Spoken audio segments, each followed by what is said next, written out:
What is up, guys? It's Verns back again with another Supercoach video. If anything, I'm back for the final AFL Supercoach video of the year. As you can see, our round 24 score. We're going to go through the review. We're going to go through, I guess, our season, what we could have done better, and just all the fun things that you go through at the end of the season. So, look, round 24, we put out a 2,760. We ended up 3 out of the 4 league wins, and we went up 74 places to 317 to finish our season. And I gotta be honest, I'm absolutely stoked with that as a finishing position. Like, it's not what I imagined when I started this season. Like, I really wanted to try and go for the top 1,000. I kept thinking, maybe I can creep in, and then when I got in there and I started moving up, I was like, maybe I can get to the top 500. Did get a bit overzealous there where I wanted the top 100 for a bit, but look, 317 is an insane overall rank, and I'm so happy with it. 2 years ago, I would have had my breakout year, put out 1,700 as an overall rank, but this was my uber premium year where I've put out the 317, and I'm stoked about it. Yeah, massive score for the final week as well, which is pretty crazy considering we had, obviously Dacos and we had McRae out this week. We had Libra out last week. So, 2 weeks where we sort of were missing premiums and we had the field Merrick. and we still managed to be going up the ranks because our premiums were just performing so well. Big shout out to Source, who ends up obviously winning the whole competition, and congratulations to you. And congratulations to all those that, probably had another fantastic year, hopefully set goals and managed to meet those goals, managed to maybe win their league finals against their mates or work competition, got an overall rank they were happy with, things like that. Congratulations to all those that came in and were able to meet the goals that they set. And for those that didn't, I hope that we all learned from this year and we'll be able to move forward with it. That's always the super tricky thing with AFL Supercoach. It's once a year. It's hard because if you mess up at one point, it just feels like you've lost the whole year. It's very hard to pick a starting team because you don't want to go too risky with the starting team because, as we sort of saw this season, the starting team can kind of lose you a season. I don't think it can win you a season, but I think it can definitely lose you a season. And people like DR and whatnot that started down in the 90k range, obviously we started in about the 50k range. We managed to mount back and, could have I potentially gone all the way if I made 100% correct decisions all the way? Potentially, but obviously there's going to be mistakes as we go. Not mistakes, but hindsight. Obviously, you make a play, it seems like the correct decision, and then it doesn't end up working out. But yeah, we'll jump in. We'll quickly take a look at the team, how it went this week. We'll take a quick look at the leagues, and then we'll just do a breakdown of things we could have done better. So, starting off with the team this week. Sorry about that sound. My dog keeps headbutting the bottom of my mic because he really wants pats. But we had actually, like as I said, it was a massive week, and I think the biggest thing to just look at is the midfield right here.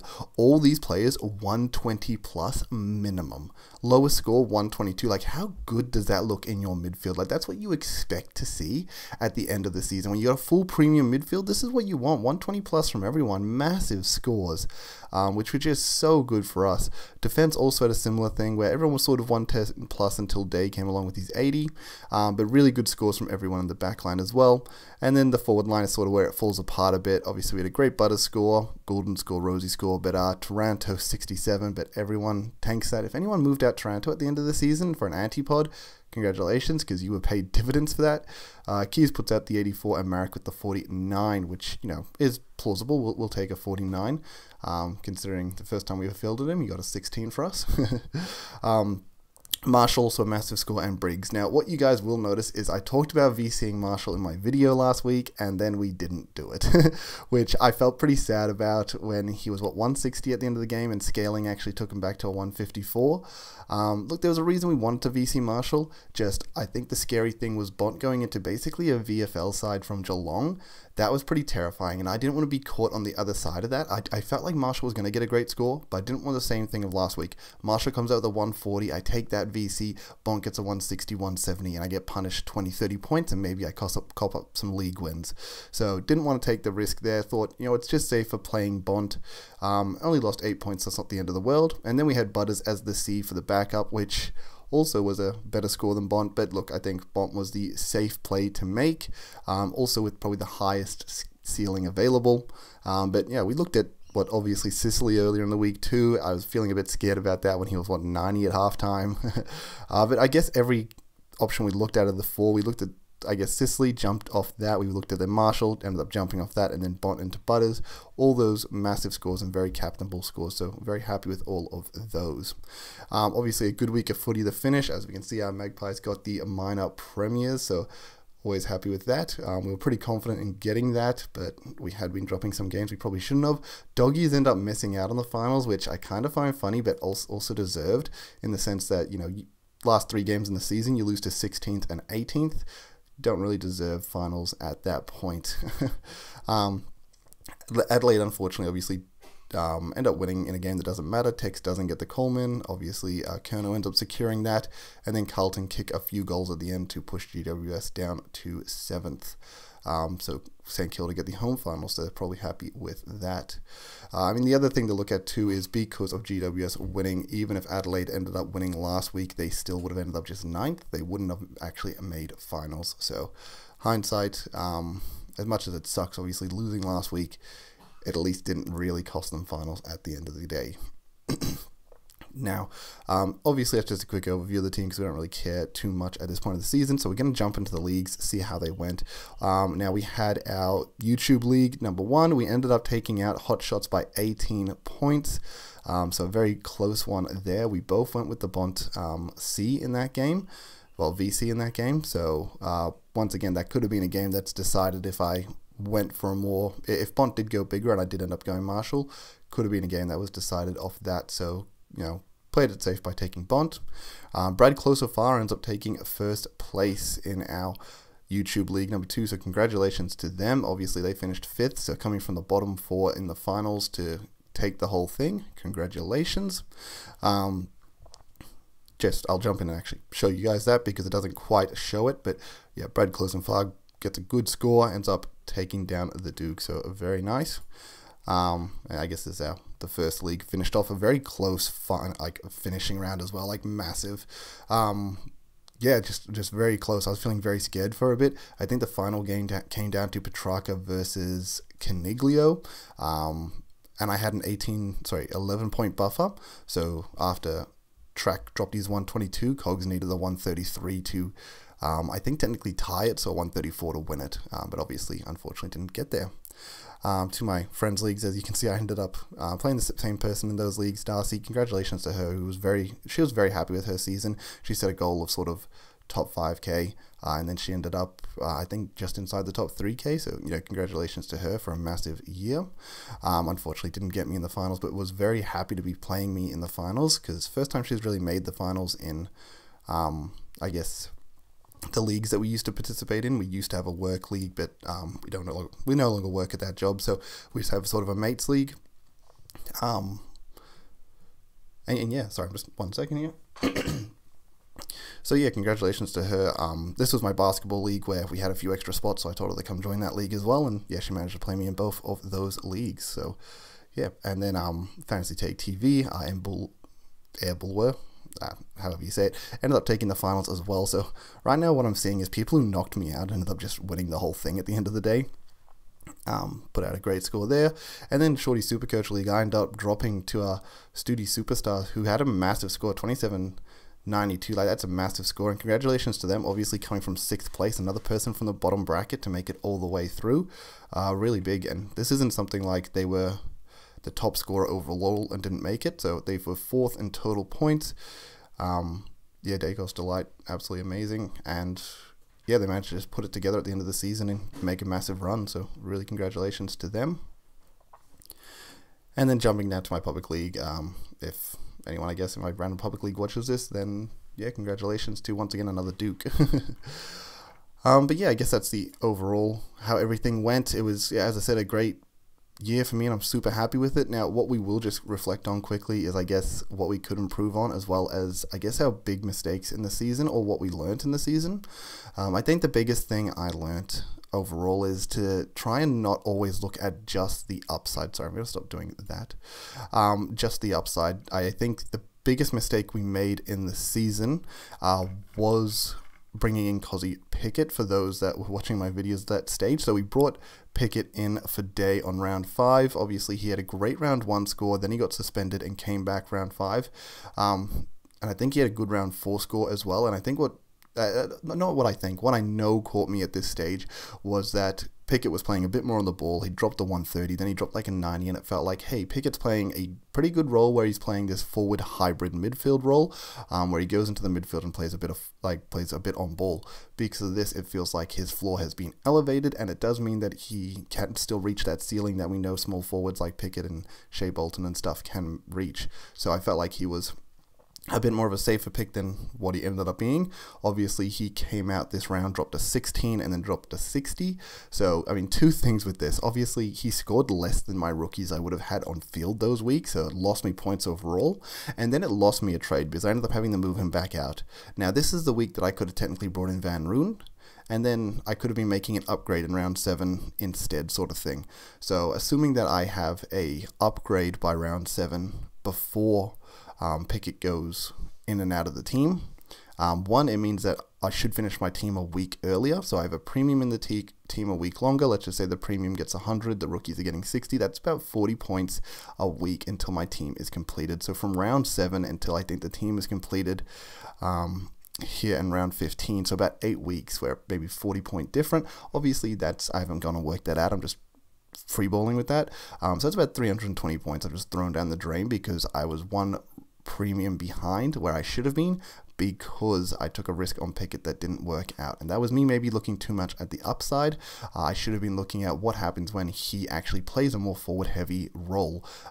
What's his scoring going to be like? I don't think anyone saw a 16, but yeah, I guess the repercussions of this going poorly, it was pretty big overall. It cost me a lot, and even if you just look at that as me using an extra trade as well, instead of me going to a rookie and then upgrading, I've gone in and out with somebody and I've had to make up an extra week of upgrading. These trades could have been extremely valuable at the end of the year when day cost goes down. So it lost me honestly a lot of points, and maybe towards the top 100 finish. It's hard to say because obviously assuming somebody else doesn't make a terrible move or doesn't make the worst move of their season, like, you know, I'm taking that out of my consideration, then all of a sudden you add 300 points to them and I'm no longer jumping as high as I thought I was. So look, it sucks that did lose us so much. The other thing I think was maybe going against the grain too much. So we brought in Sinclair when we brought in Pickett, and this was a week when everyone was getting on Stewart. Doherty had gotten injured. He was going to be missing a few weeks, ended up just missing the one, but Stewart had just come back. He'd dropped that 60. He'd gone down in price. His dropped at 18 in round 1, and his break even was 60, and he was a steal of a price. I think he was at the same price as Sinclair, if not cheaper, and I just sort of wanted to go against the grain at the end of the day. I don't know, I guess Stewart was the safe pick. Everyone was doing it. It was definitely the right pick. I wanted to go against the grain, and it's like hindsight, what am I really gaining here? Assuming Sinclair goes well, I'm really not gaining that much in total points overall, but I don't know. I guess I just wanted to go against the grain. I didn't think it would be too much of a difference, but by the time I get Stewart in round 12, it would have, no, 13, no, yeah, 12. I didn't get him until 14, actually, my goodness. So I get Stewart in round 14. Let's assume we switch Stewart with Sinclair. What was the difference in points between those two in that from those rounds, because they had the same buy round? It was about 300 to 400 points. That's another massive points drop that I've lost because I tried to go, I guess, against the grain and try and do something a bit more unique when the very simple answer was there in front of us. And sometimes you just need to take the simple answer. There's a reason 99% of the comp is jumping on it. We know it's the correct move, and you're just trying to make a pod play to, I guess, try and get ahead, but it just wasn't actually the play. I mean, look, we can see our overall rank here. We started 49,000 overall, and at these stages we were trying to make moves to really gain the ranks. At the end of the day, we ended up getting all the way to 317. You know, if you told me earlier in the season that if I just made the more safer plays, even though I started at rank 50k, I could potentially be pushing for a top 100, then maybe I would have taken more safer plays. But once again, hindsight comes into that, and it's just, we had a great year. We had a great year of trading, and we can't be too unhappy with that. So two big mistakes that cost us. I guess the final one is just straight up, if we compare English to Marshall. Now, the reason we would compare these two is obviously English played every single game of the season. Marshall played every single game of the season. Overall, a great total points from Marshall, but still 300 less than English. So technically, if we started English over Marshall, just 300 points bonus. And there was a lot of captainable scores from English that potentially I would have jumped on, but potentially would have forced me into taking English over Bont like it did for some people, or maybe cost them some points here or there. But another potential 300-point swing there, just starting English. But look, that one was, we knew from Aaron Hall the season before, we didn't want to start injury-prone players because of their upside, and then we got absolutely punished because English was actually the answer. So they're probably the three biggest mistakes of the year. Each of them costing, as I mentioned, about 300 to 400 points apiece. Like, it was quite big. Points wise, but that's just how it is. I think the positives for us is, we still made massive ground, and the reason we made massive grounds is we didn't skimp on our premiums, for the most part. That is, the year before, I felt like I got to finals, I only got 6k overall, and I felt like my season fell apart at the end of the year. Like, I was making progress, and then I just went from like 3k to 6k because I was skimping on premiums. I was bringing in premiums that were cheaper because they'd gone down in price, and we're like, man, we know what this guy can do. He's at an absolute steal of a price. Let's bring him into the team. And then they just didn't really do that much more than what they were priced at. So playing with a premium that was maybe undervalued compared to others. Where this year I didn't skimp on them. I paid up those big bucks. Yes, there was definitely times when I paid up for Merit before he dropped in price. I brought Track in at a really good price actually, but I was paying up for my premiums. I paid up for Libba. I paid up for Neil, but like when he was way more expensive than others, around the 600k mark, and others got him for like 550. But I paid up for them, and I got an absolutely premium midfield, a premium team to finish the year, and that managed to get me through to the end. So I think the biggest positive to take out of this is don't skimp on the premiums. People brought in Steele, people brought in Mills, people are bringing in these underpriced premiums because, like, man, that's a steal of a premium. We absolutely love getting them for dirt cheap, but then they didn't really perform near the level of these other premiums. They ended up putting out, a 95 to 100 average at best, where these guys are putting 110 to 100 and sort of 15 average out instead. So comparatively, they're just losing 20, 15 points a week because they've gone for these cheaper premiums. Obviously, we did have Day and Sheasel who could be deemed cheaper premiums. I mean, Sheasel ended up being honestly uber premium by the end. I know he only got 100 for his overall score, but I mean, his run home was insane. Like, what's his 3-round average to finish? Yeah, 128 and 111 on the 5-round average. He did the day cost of last year. People traded him out of his buy, and then he went nuts at the end of his buy. Yes, he had a few down games here and there, a few 60s that kept his price nice and cheap. But honestly, he's someone I'm going to be very interested in next season because he's priced at 100. We know he can do better. Clark is back to take over, and I think Sheasel will keep that defender role and honestly be the day cost of next season. So yeah, Sheasel someone I would love to see again. Day was a bit more up and down. I still think Day was the correct player to keep as this loophole player where he has a high variance. You keep him as the emergency, has a good game, loop him on field, and you sort of take that score. Obviously, we lost a player in Dacos, and we ended up having to fill Day the whole time. But once again, Day had pretty good scores towards the end of the year too. His 3 and 5 round averages aren't actually that hot shot. I think it's because it was so yin-yang at the end of the season. So yeah, obviously people moved him out, and yeah, he got 140, 65, 100, 120, 90, 118, 98, 98, 118, 80. So yeah, a bit more yin-yang on his scores, but honestly, we take that for what we paid for him, and for what we planned on doing with him. Now, I think the biggest problems in this team were actually Keys and McRae towards the end. Once again, maybe just looking too much up the upside. We know McRae is a Supercoach king, and maybe I valued bringing him in too much because he was dreadful to the end of the year, and he missed a game at the end of the year. I mean, I brought him in an expensive price again. I mean, you trade that out for someone like Caniglio probably towards the end of the season, and he's just, it's not even comparable in how many points we probably would have made. So 3-round average 64, 5-round 81. Absolutely dreadful for us, McRae was, plus he missed the final game. Yeah, you bring in something like Caniglio and we just make so many more points off that as well. So McRae ended up hurting us quite a lot. Technically, we didn't skimp on McRae, but he definitely wasn't the play. It was, I think, just looking too much at that upside of what if McRae just gets a bit more inside. We knew that wasn't the case, and we I think, had too much faith in the McRae of old. Keys was obviously banger for us when we brought him in. He came in at a cheap price and did really well for us. I think so. He went the 102, 106, and I brought him in for the 115, 119, 124. So he did a massive 3-round, dropped off a bit, and then I think the biggest thing that hurt is the 36. Yeah, he had some really big scores here, and even at the end, 82, dropping to 80 overall. I mean, yeah, it was a bit. I skimped on him as well. He was someone else I skimped on, and he actually hurt us a lot. So I did that more frequently last season, skimping on premiums.